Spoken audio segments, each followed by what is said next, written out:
एक बार चेक करेंगे audio video clear है क्या?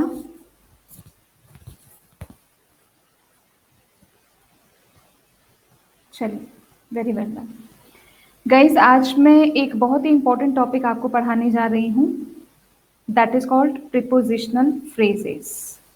फ्रेजेस अलग होती हैं, प्रीपोजिशनल फ्रेजेस अलग होती हैं, इडियम्स एंड फ्रेजेस अलग हैं, और फ्रेजल वर्ब्स अलग होती हैं। ठीक है, सो उसी का ही आज एक छोटा सा सेशन में पढ़ा रही हूँ आपको।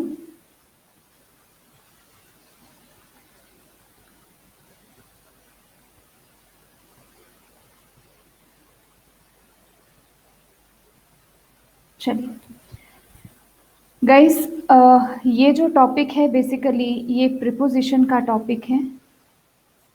अगर आपको प्रीपोजिशन पढ़ना हो तो आपको एक बात समझ लेनी चाहिए कि इस पूरे वर्ल्ड में इस पूरे ब्रह्मांड में जितने भी शब्द हैं उतने ही प्रीपोजिशन हैं। अब आपका क्वेश्चन आएगा कि मैडम तो फिर क्या सारी की सारी प्रीपोजिशन हमें याद करनी चाहिए, या हमें सारी की सारी अभी चेक करेंगे। अभी वॉइस आ रही है क्या? बच्चों ने मुझे कमेंट बॉक्स में लिखा है कि वॉइस नहीं आ रही है। एक बार अभी चेक करो तो ज़रा, अब आ रही है कि अब नहीं आ रही है? एक बार चेक कर लो ऑडियो वीडियो थोड़ा सा। अभी चेक करो। डन। ओके, ये जो चैप्टर है ये बेसिकली प्रीपोजिशन का है। प्रीपोजिशन में आपको जितने भी वर्ड्स होते हैं उनके बाद प्रीपोजिशन काम आती है, राइट? इसको आप कैसे पढ़ सकते हैं? जैसे आपने बचपन में पढ़ा होगा सिंपल प्रीपोजिशन। बेसिकली ऑन का यूज कहाँ होता है, ऑन का यूज कहाँ होगा, इनटू कहाँ यूज होगा, ऑन टू कहाँ यूज होगा, right?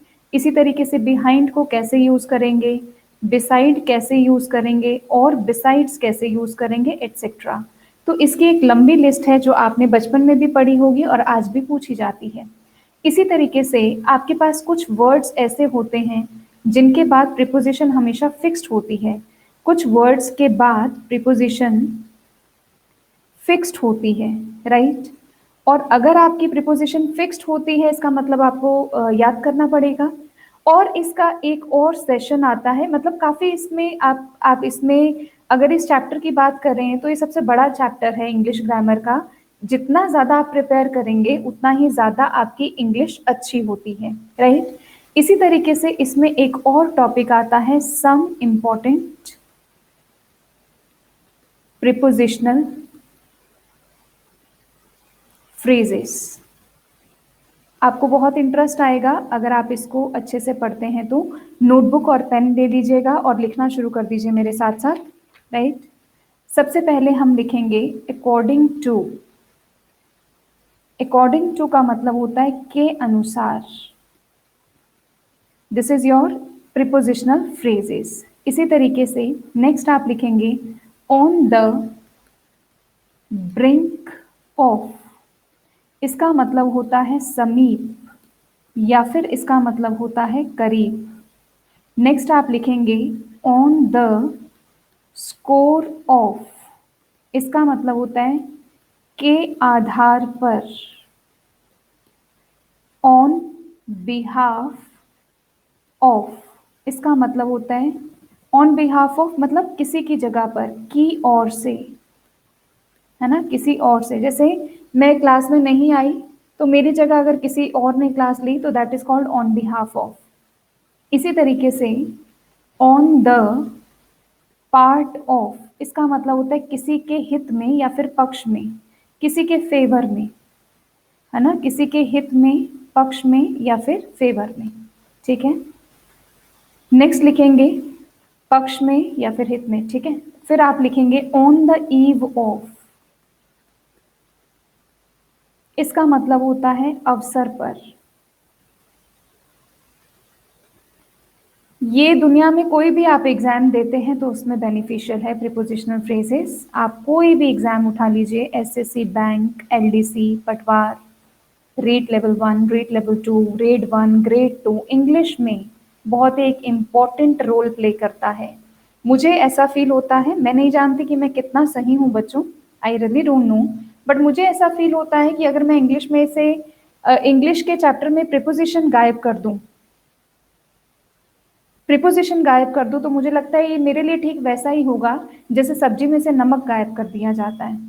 That's what I feel personally, है ना। मुझे नहीं पता लिंग्विस्टिक्स क्या कहते हैं इस चैप्टर के बारे में, राइट। मुझे लगता है कि मुझे मेरे लिए बहुत फेवरेट चैप्टर है, एंड आई थिंक कि मैं इसको जितना भी पढ़ती हूँ हर बार आज मैं भी खुद भी इसमें से सीखती रहती हूँ। जब भी मैं कोई अच्छी किताब पढ़ती हूँ, कुछ भी मैं पढ़ना शुरू करती हूँ तो मुझे इतनी सारी नजर आती हैं ये, तो मुझे लगता है कि यार मैंने कहीं कुछ मिस तो नहीं कर दिया है। तो ये उतना इंपॉर्टेंट चैप्टर है, तो उसके बाद की चिंता ही मत करिए आप कि किस में आ सकता है और किस में नहीं आ सकता। ठीक है, सिर्फ आप लोग याद करने का काम करिए, ऐसा कुछ होता है इस बात को समझ लीजिए। ठीक है, तो ये क्वेरी जिनकी भी आती है तो मुझे बीच बीच में जवाब देना पड़ता है। नेक्स्ट है एट एनमिटी। एनमिटी विथ, इसका मतलब होता है दुश्मनी के भाव से।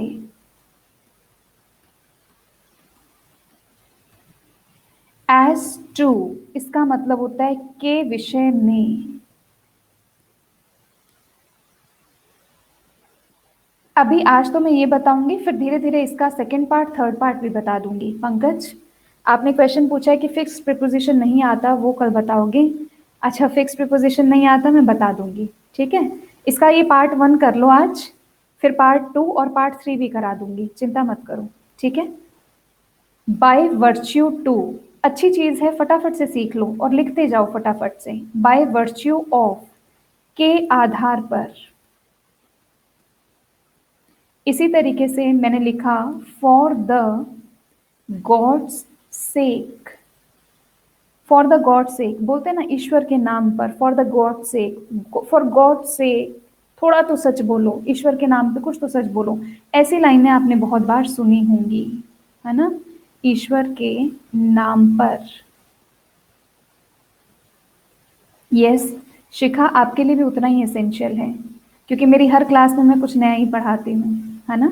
Every time you learn something new in my classes.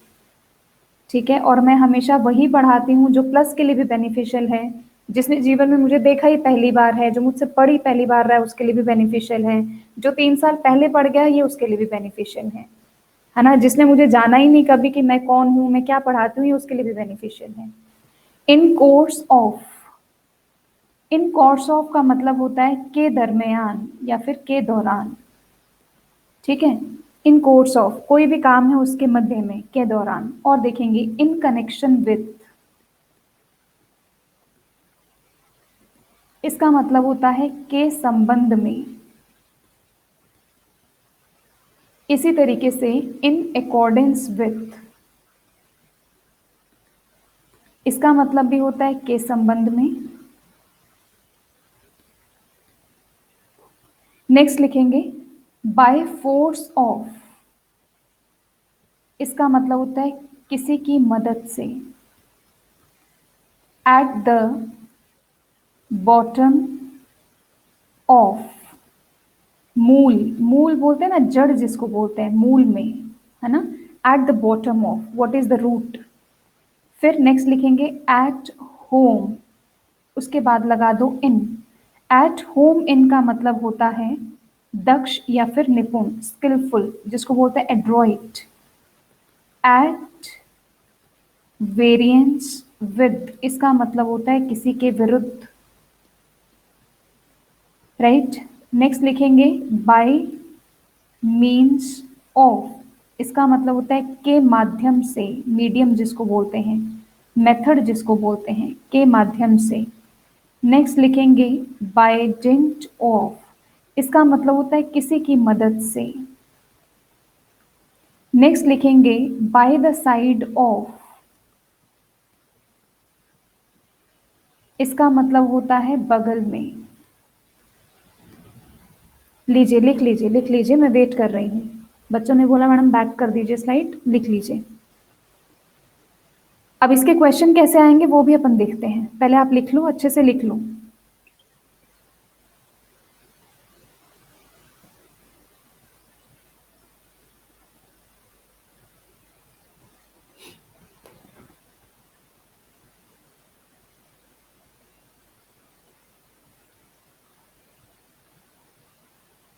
Shall I move on? Screenshot ले लो इसका।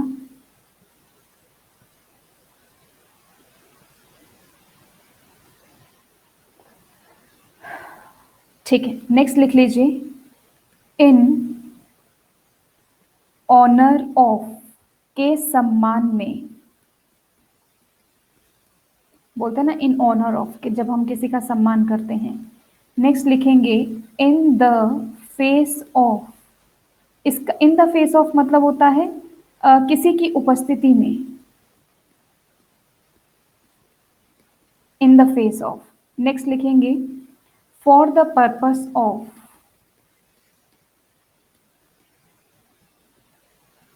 उद्देश्य से। जो बच्चे भी जुड़ रहे हैं, मुझे गुड इवनिंग बोल रहे हैं, उन सबको गुड इवनिंग। शुक्रिया क्लास में आने के लिए, बहुत बहुत आभार, बहुत बहुत शुक्रिया, thank you. In front of, इसका मतलब होता है के सामने। नेक्स्ट लिखेंगे इन फेवर ऑफ, के पक्ष में। Yes, correct Pankaj. In front of, in favour of, note down कर लीजिए, मैं वेट कर रही हूं।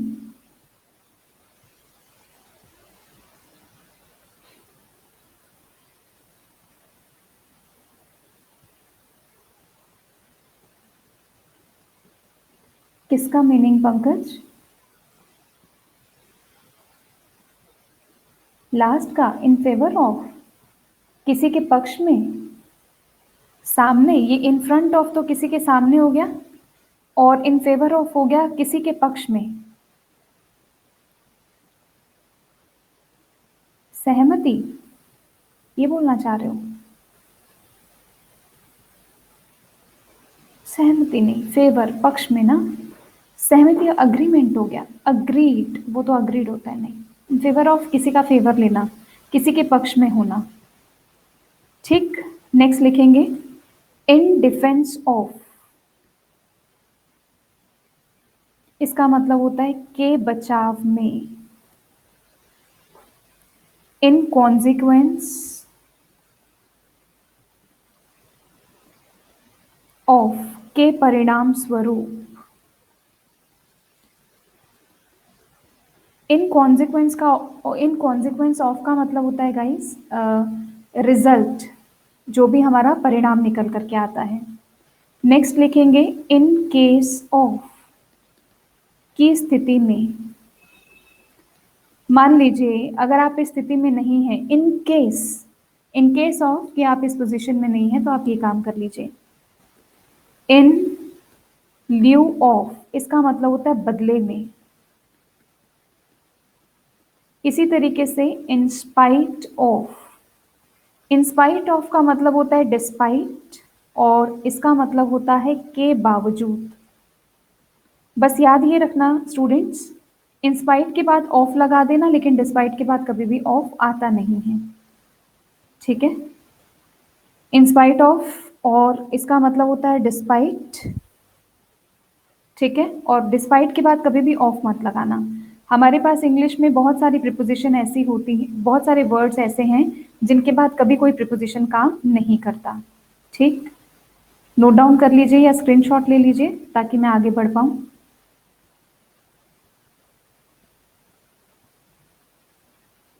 इसी तरीके से एक वर्ड, कुछ फ्रेजेस और हैं, जैसे मैंने लिखा इंस्टेड ऑफ, इसका मतलब होता है के बदले में। अब एग्जाम में क्या आएगा, इंस्टेड के बाद आपको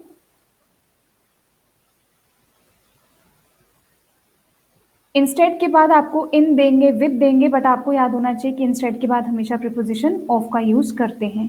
नेक्स्ट लिखेंगे इन रिगार्ड टू, इसका मतलब होता है के संबंध में। इन द इवेंट ऑफ, इसका मतलब होता है की स्थिति में। इन द साइट ऑफ, इसका मतलब होता है किसी चीज की नॉलेज होना, किसी चीज के लिए किसी चीज की नॉलेज होना, इन द साइट ऑफ, ज्ञान होना।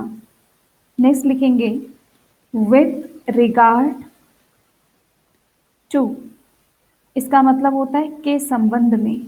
शायद पहले भी लिख पा दिया मैंने इसको। For fear of, for fear of इसका मतलब होता है किसी के भय से। फॉर फियर ऑफ ये एक आपकी प्रीपोजिशनल फ्रेज होती है और ये फिक्स्ड है। फॉर फियर इन नहीं, फॉर फियर विद नहीं, फॉर फियर ऑफ भय से कम एग्जाम में जाने से पहले 2-3 बार इन सारी फ्रेजेस को आपको रीड आउट करना चाहिए। अब इंग्लिश में ऐसी कितनी फ्रेजेस होंगी? अनगिनत, अनलिमिटेड। तो फिर स्टूडेंट कहता है हम क्या तैयार करें, उसके लिए हम बैठे हुए हैं, ठीक है। अनलिमिटेड है, उसके लिए हम लोग बैठे हुए हैं ये बताने के लिए कि आप इतना तैयार कर लो और फिर आप एग्जाम दे करके आओ। डन। तो उसके लिए चिंता नहीं करनी है कि कहीं पर पढ़ लिया कि साहब 1,00,000 प्रीपोजिशनल फ्रेजेस हैं तो 1,00,000 याद करेंगे, नहीं। आप वो यूज करिए जो डे टू डे लाइफ में यूज होती हैं, जितना बेयर मिनिमम हमें पता होना चाहिए उन सारी फ्रेजेस को यूज करिए, ठीक है। बाकी आपने देखा है कि प्लस क्लासेस में मैं बहुत अच्छे से आप लोगों को पढ़ाती हूँ, एक एक पॉइंट लिखवाती हूँ, तो वो तो आपके पास है ही, नोट्स ऑलरेडी हैं, तो इसीलिए टेंशन लेने वाला कुछ है नहीं। डन है ना। फॉर फियर ऑफ इसी तरीके से लिखेंगे for want of, for want of इसका मतलब क्या? फॉर वॉन्ट ऑफ चाहना, वॉन्ट का मतलब तो होता है चाहना। क्या करें? फॉर वॉन्ट ऑफ चाहना। क्या मतलब निकालोगे? एक बार कोशिश करो, इसका मतलब क्या निकालना चाहोगे? फॉर वॉन्ट ऑफ क्या मतलब निकालोगे? What do you think is the meaning of for want of? Want मतलब चाहना, लेकिन ऐसा नहीं है, इसका मतलब होता है अभाव के कारण,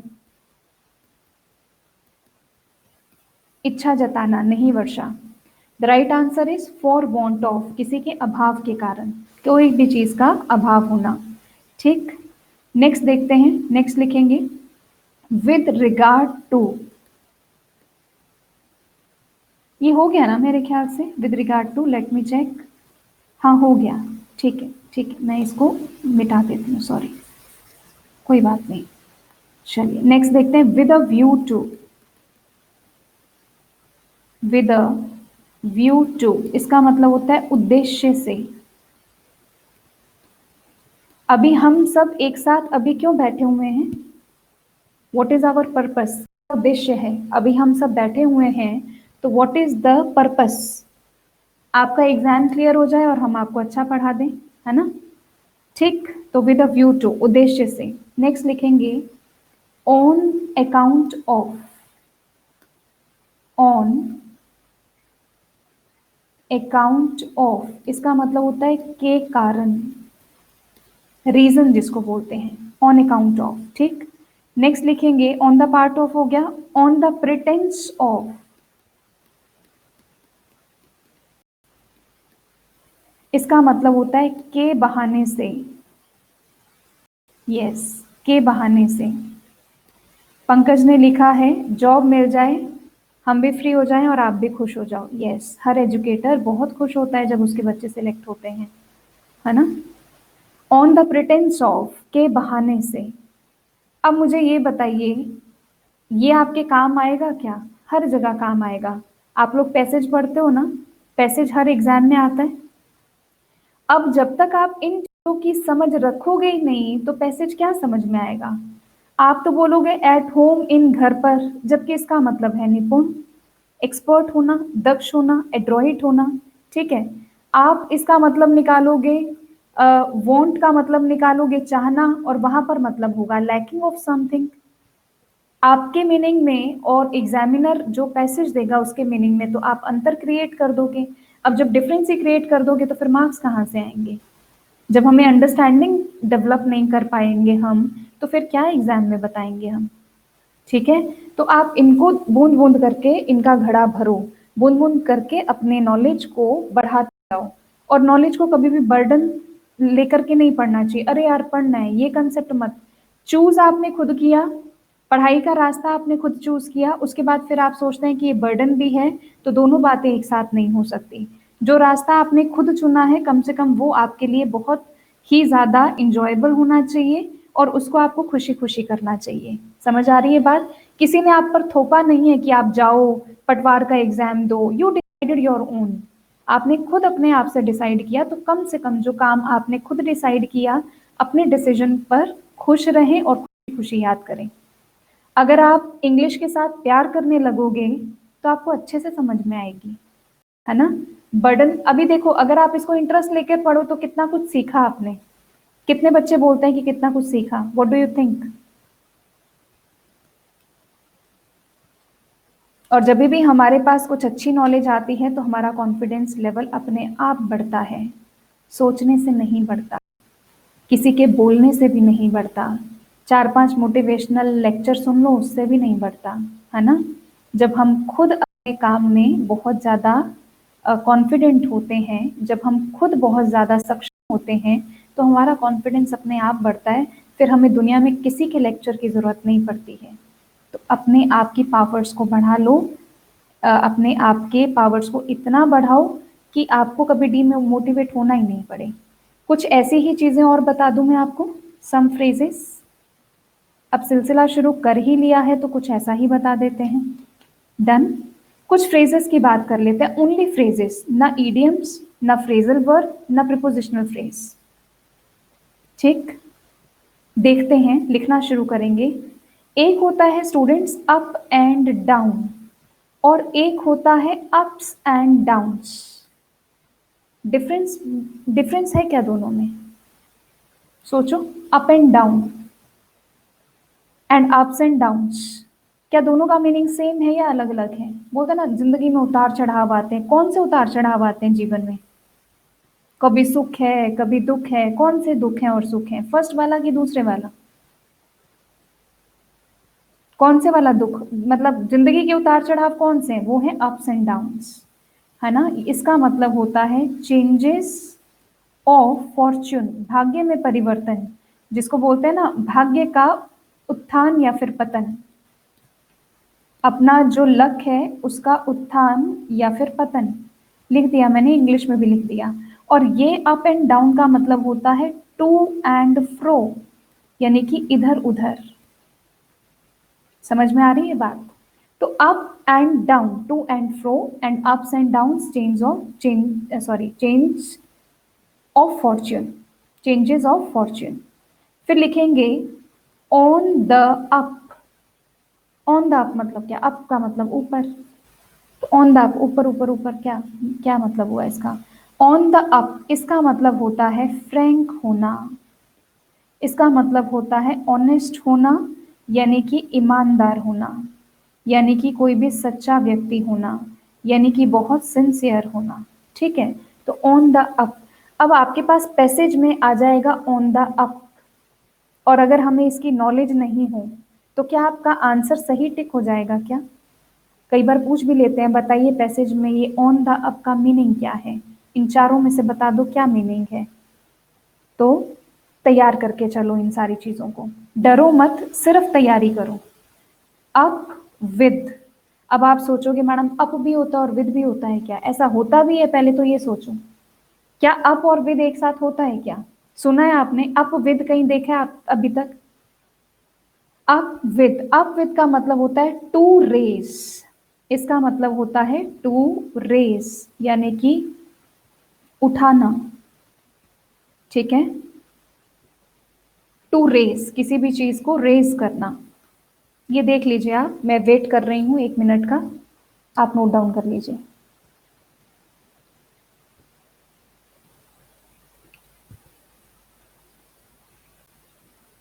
वर्षा लिखती है इंग्लिश में कुछ भी हो सकता है, ऐसा नहीं होता है। इंग्लिश में कुछ भी तो क्या पढ़ोगे, तो ऐसा नहीं है, सब सब सिस्टमैटिक है, साइंटिफिक है, सिस्टमैटिक है। चलिए आगे बढ़ते हैं। नेक्स्ट आप लिखेंगे बेंट डाउन, ये तो आपने बहुत बार सुना होगा, इजी है आपके लिए। द मीनिंग इज इंक्लाइंड, झुका हुआ। ठीक, नेक्स्ट लिखेंगे डाउन टू द ग्राउंड, इसका मतलब होता है कंप्लीटली, यानी कि पूर्ण रूप से। नेक्स्ट लिखेंगे down to the present day, इसका मतलब होता है आज तक। ऑलराइट, ठीक है। Down to the present day इसका मतलब होता है आज तक। आज तक का मतलब क्या हो गया? Down to the present day, up to this day. इसको दूसरा इंग्लिश में लिखना चाहो तो क्या लिख सकते हो? अप टू दिस डे, यानी कि टुडे, आज तक। डाउन टू अर्थ मतलब जमीन से जुड़ा हुआ एक ऐसा व्यक्ति जो बहुत सिंपल होता है उसके लिए।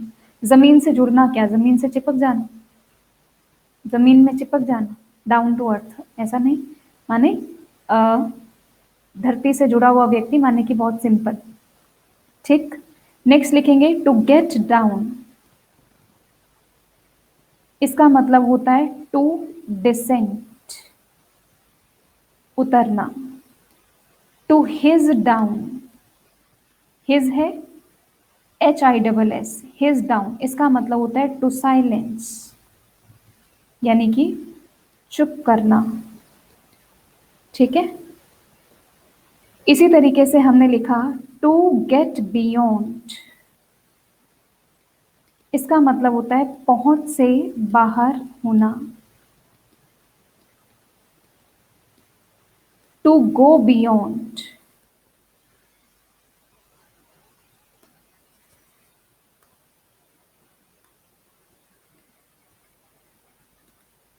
To go beyond, to go beyond मतलब किसी के उस पार, मतलब इसको नीलामी से रिलेटेड भी बोल सकते हैं। टू गो बियॉन्ड, नीलाम मतलब कोई ऐसी चीज जो आपके हाथ से बाहर चली गई है, कोई ऐसी चीज जो आपके कंट्रोल से बाहर हो गई है। टू गो बियॉन्ड, ठीक, यस।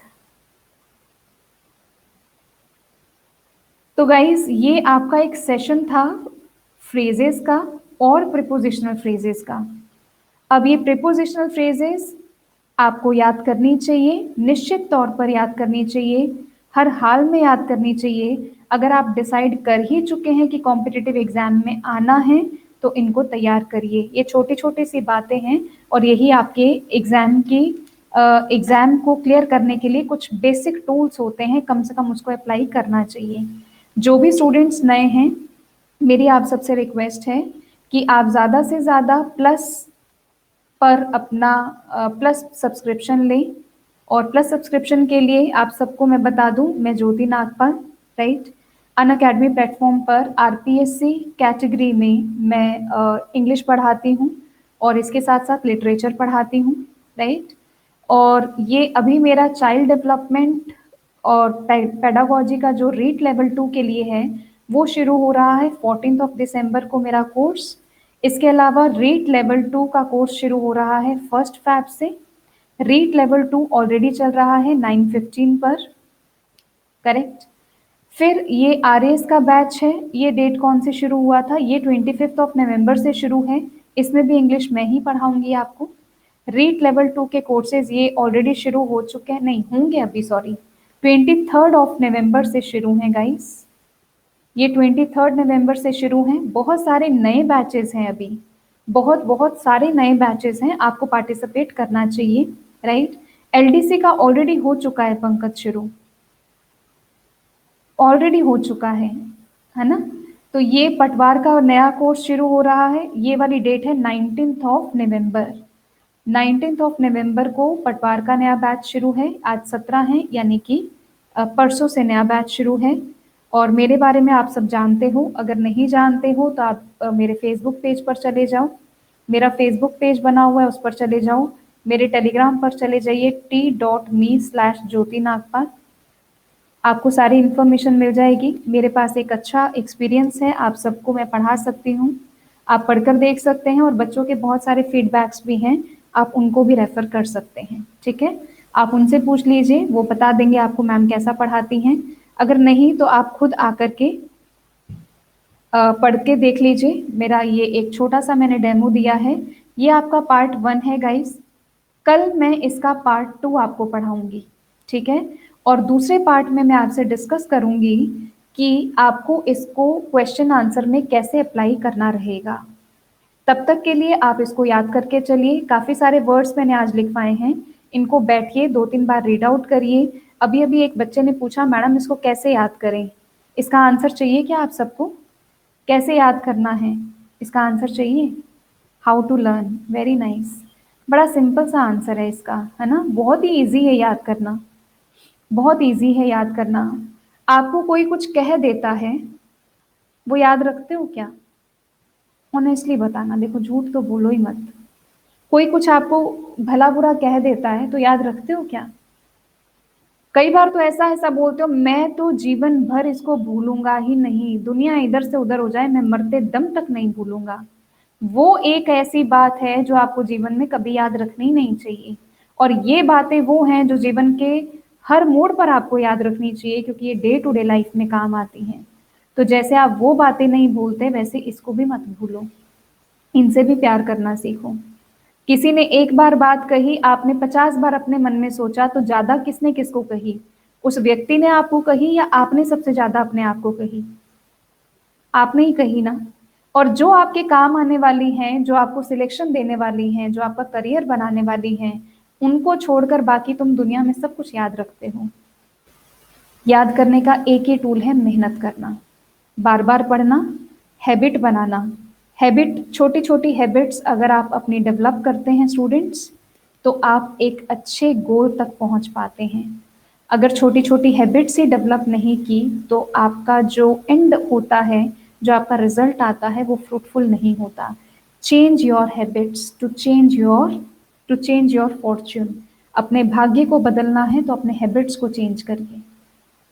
आसान है बहुत याद करना, सुबह शाम इनके दर्शन करिए, इनकी पूजा करिए, और ये लाइफ में आपको न जाने कहाँ से कहाँ तक ले जाएंगे, बहुत ऊंचाइयों तक लेकर जाता है आपका ज्ञान, है ना? अभी ज्ञान होना, अभी मैंने देखा था, ज्ञान होने की इंग्लिश क्या होती है? किसी को कोई ज्ञान होना, अभी अभी मैंने लिखा था, बताओ तो जरा। ये पढ़ा, ज्ञान होना, इन द साइट ऑफ, ज्ञान होना। तो अपने आप को सक्षम बनाइए, ये सब आप याद कर सकते हैं, जैसे आपने 10th में याद किया था, 12th में याद किया था, जैसे आप अब तक याद करते आए हैं, वैसे ही इनको याद करना शुरू करिए। और जिनको भी एडमिशन लेना है, वो मुझे बता सकते हैं, सो दैट मैं उनका नाम लिख सकूं। अगर कोई भी एडमिशन लेना चाहता है तो वो आप मुझसे बताइए। जो भी एडमिशन लेना चाहता है वो 9413068656 पर मुझे कांटेक्ट कर लीजिए, एक मैसेज ड्रॉप कर दीजिए कि मैम हमने आपकी क्लासेस देखी हैं और हम ये सो एंड सो कोर्स लेना चाहते हैं। आप कोई भी अन अकेडमी पर कोई भी कोर्स परचेज करना चाहते हैं तो आप मेरे रेफरल कोड को यूज कर सकते हैं, दैट इज ज्योति मैम। आपको एडमिशन लेते वक्त कोई भी प्रॉब्लम आ रही है, आप मुझे कांटेक्ट कर सकते हैं। इसके अलावा यूट्यूब पे मेरे और भी सेशंस हैं, आप उसको भी देख लीजिए। यूट्यूब पे मेरे और भी सेशंस हैं अलग अलग, आप एक बार उधर भी देख लीजिए। बहुत छोटे छोटे बेसिक बेसिक चीजें हैं, अभी एडवांस मैंने पढ़ाया ही नहीं है, ठीक है?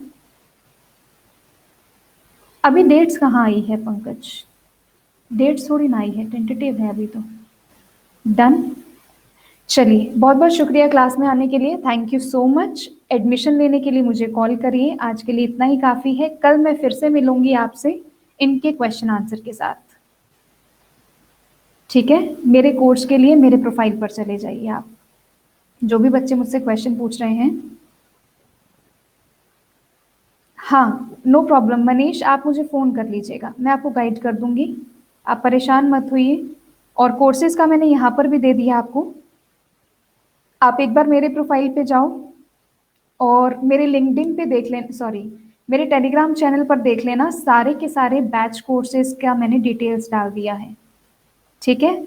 फिर भी और भी कुछ प्रॉब्लम आ रही है तो आप मुझसे पूछ लेना। 9413068656, ठीक है? चलिए, बहुत बहुत शुक्रिया, thank you so much. Stay blessed, stay healthy, God bless you all, thank you.